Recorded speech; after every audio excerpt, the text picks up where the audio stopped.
Here are today's top news stories and why they matter. The Zimbabwe Republic Police has deployed officers across urban and rural areas to prevent the planned protest on March 31st against President Emmerson Mnangagwa's government. Our correspondent Columbus Mavunga brings us the latest from Harare. So, Okeri, several media outlets this Friday reported that several businesses linked to allies of President Emmerson Mnangagwa have been firebombed. This comes hours after Blessed Geza, a former war veteran leader, had said Wikino Chivayo and Kudakwashi Tagirei were among several criminals around the president that Zimbabweans have to deal with.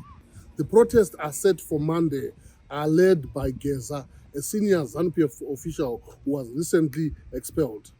After he had gone into hiding for about a month, he came out and said he does not fear about the charges he's facing. Instead, he wants President Emmerson Mnangagwa to step down.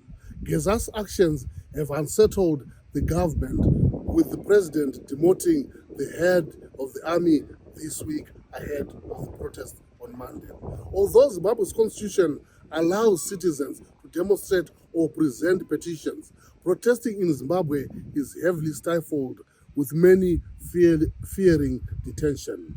Zimbabwe's police this week issued a statement saying it would be deploying officers in residential areas to maintain peace and order in Harare and Bulawayo. The Zimbabwe police has warned that officers would not hesitate to arrest those who instigate the protests.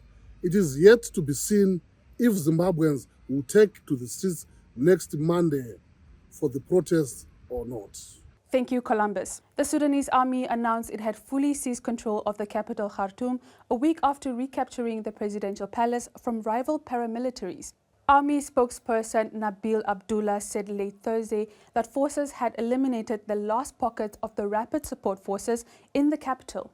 However, the recapture of the capital does not signal an immediate end to the 2-year-long civil war. Although government forces have made advances in Khartoum and central Sudan, RSF fighters still control large swaths of land across the country, notably in the western Darfur region. Meanwhile, U.S. Secretary of State Marco Rubio said on Thursday that Washington aims to step up diplomatic efforts to end the war in Sudan after the recent surge in violence, including in Khartoum.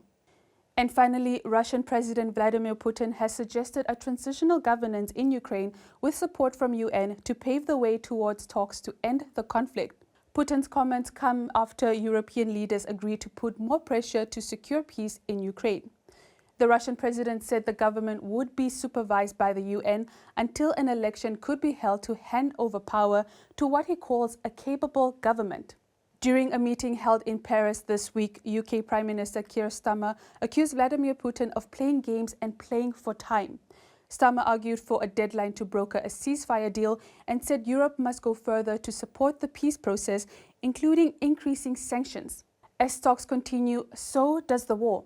Overnight, Russia launched strikes in 4 cities in Ukraine, damaging infrastructure facility, according to the local governor. Russia's defense ministry says it intercepted 78 drones from Ukraine. And that's all we have for you today. Don't forget to comment on the stories, like and subscribe to our page, DW Africa. Thanks for watching. I am Okeri Ngushinado.